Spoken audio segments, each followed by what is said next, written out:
नमस्कार दर्शक बंधु आपणकर जदि मेष राशि होइथाए तेबे एही भिडियोटी आपण मानक पई बहुत अधिक गुरुत्वपूर्ण रहिछि कारण एही भिडियो रे एमिति ग्रहक गोचर बा परिवर्तन विषय रे आलोचना करिबा जे आपणकर आगामी 169 दिन को प्रभावित करबा पई जाउछंती माने आपणकर अगस्त मास 1 तारिख पर्यंत आपणक जीवन रे बहुत अधिक प्रभाव पकाइबा पई जाउछंती एवं आपणक जीवन रे बहुत गुड़िए घटना बा अघटना मान घटाइबा पई जाउछंती ता सहित आपणक जीवन रे किछि एमिति आकस्मिक परिवर्तन आनिबे जहाँ आपण आशा मध्य करि नथिबे।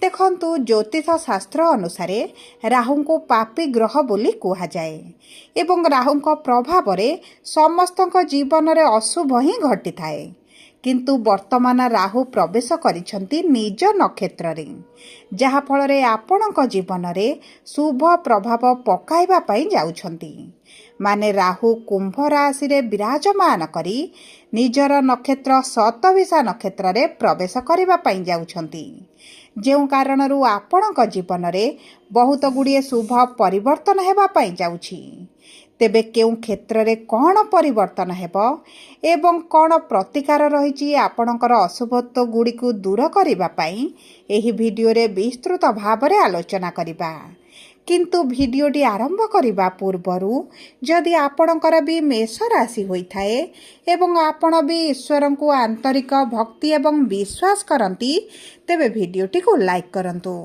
कमेंट बॉक्स रे जय जगन्नाथ जय मां लक्ष्मी अवश्य लिखि दियंतु ता सहित आम सह जोगाजोग करिबा पई वीडियोर मध्य भाग रे एक व्हाट्सएप नंबर टी दिया जाइछि जो नंबर साहाय्य आपण आम सह जोगाजोग करी निजर नूतन कुंडली प्रस्तुत करि परिबे कुंडली विश्लेषण कराई परिबे किंबा आपणकर चाकरी विवाह व्यवसाय प्रेम संपर्क शिक्षा स्वास्थ्य को नहीं किछि समस्या रहिछि ताहार सहजरे एवं स्वल्प मूल्य रे समाधान करि परिबे सेथिपाई आपण आम सह वीडियोर शेष पर्यंत जोड़ी होई रुहंतु एवं व्हाट्सएप नंबर माध्यम रे आम सह जोगाजोग करी खूब कम मूल्य रे आपणक समस्यार समाधान करंतु एबे आसंतु कार्यक्रमटी को आगको बढ़ाइबा एवं जानिबा राहुंकर एही गोचर बा परिवर्तनटी केतेक अंशरे शुभ फल प्रदान करिवे एवं केतेक अंशरे अशुभ प्रभाव पकाइबा पाई जाउछंती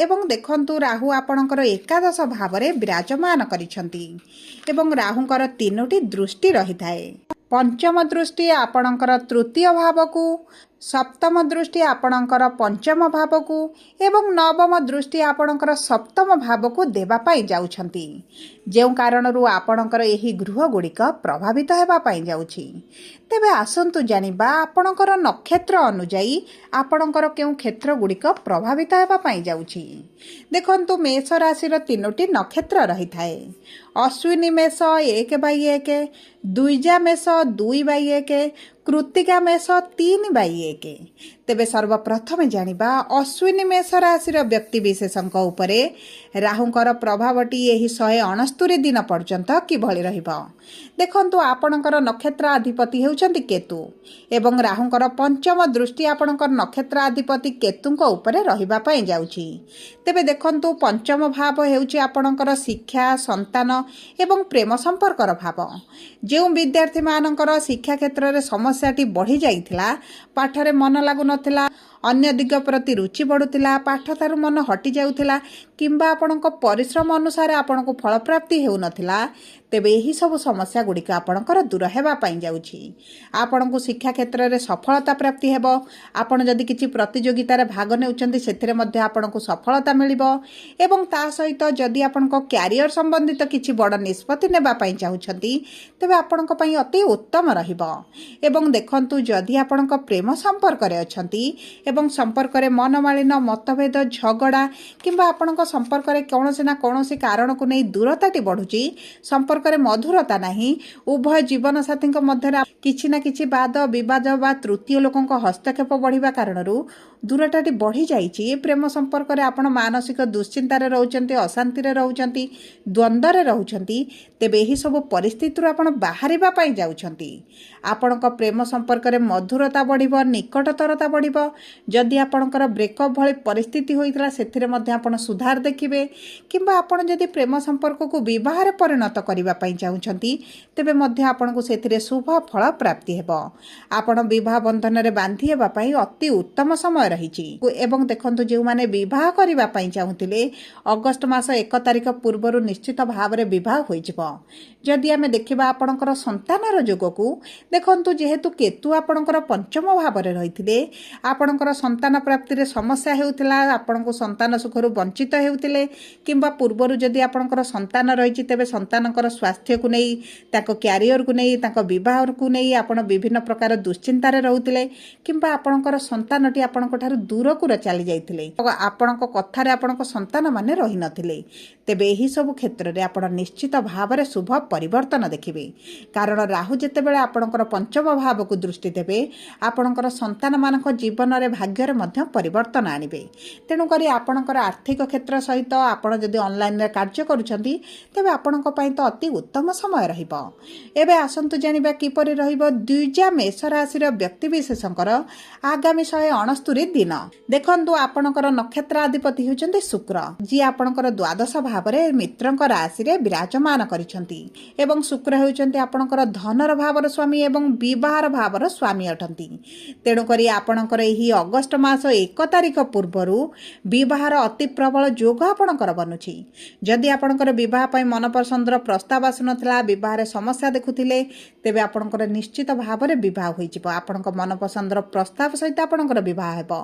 ଏବଂ ଯଦି ଆପଣଙ୍କର ବୈବାହିକ ସମ୍ପର୍କରେ କିଛି ନା କିଛି ସମସ୍ୟା ଚାଲିଛି, ଆପଣ ଆପଣଙ୍କ ବୈବାହିକ ସମ୍ପର୍କରେ ଅସନ୍ତୁଷ୍ଟ ରହିଛନ୍ତି, ଆପଣ ଦୁଶ୍ଚିନ୍ତାରେ ରହୁଛନ୍ତି, କିମ୍ବା ଆପଣଙ୍କ ସାଥୀଙ୍କ ଠାରୁ ଆପଣ ଦୂରରେ ରହିଛନ୍ତି, ତେବେ ମଧ୍ୟ ଆପଣଙ୍କ ଉଭୟଙ୍କ ମଧ୍ୟରେ ନିକଟତରତା ବଢ଼ିବ, ଉଭୟଙ୍କ ମଧ୍ୟରେ ପ୍ରେମ ବୃଦ୍ଧି ଘଟିବ।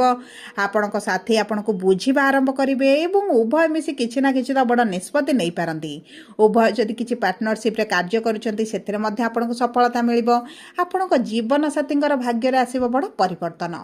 ଆପଣଙ୍କ ଜୀବନସାଥୀଙ୍କର ଯଦି କିଛି ଅଭିଳାଷ ରହିଥିଲା, ମନସ୍କାମନା ରହିଥିଲା, ତାହା ମଧ୍ୟ ପୂରଣ ହେବା ପାଇଁ ଯାଉଛି। ଏବଂ ଯଦି ଆପଣଙ୍କର ଅର୍ଥକୁ ନେଇ ସମସ୍ୟାଟି ବଢ଼ିଯାଇଛି, ଆପଣଙ୍କର ଆର୍ଥିକ ସ୍ଥିତି ଖରାପ ରହିଛି, ତେବେ ଆପଣ ମଧ୍ୟ ସେଥିରୁ ବାହାରକୁ ଆସିବା ପାଇଁ ଯାଉଛନ୍ତି। ଆପଣଙ୍କର ଋଣ, କରଜ, ଲୋନରେ ଯଦି ଅଛନ୍ତି, ଆପଣଙ୍କୁ କୌଣସି ନା କୌଣସି ସୂତ୍ରରୁ ଧନ ପ୍ରାପ୍ତି ହେବ। ଆପଣଙ୍କର ସେହି ସବୁ କରଜ, ଋଣରୁ ମୁକ୍ତି ହେବା ପାଇଁ ଯାଉଛନ୍ତି। ଏବଂ ଦେଖନ୍ତୁ, ଯଦି ଆପଣଙ୍କର ଅର୍ଥ ବାଧକ ସାଜୁଥିଲା କିଛି କାର୍ଯ୍ୟ କରିବା ପାଇଁ, ତେବେ ସେହି ବାଧକ ମଧ୍ୟ ଆପଣଙ୍କର ହଟିଯିବ।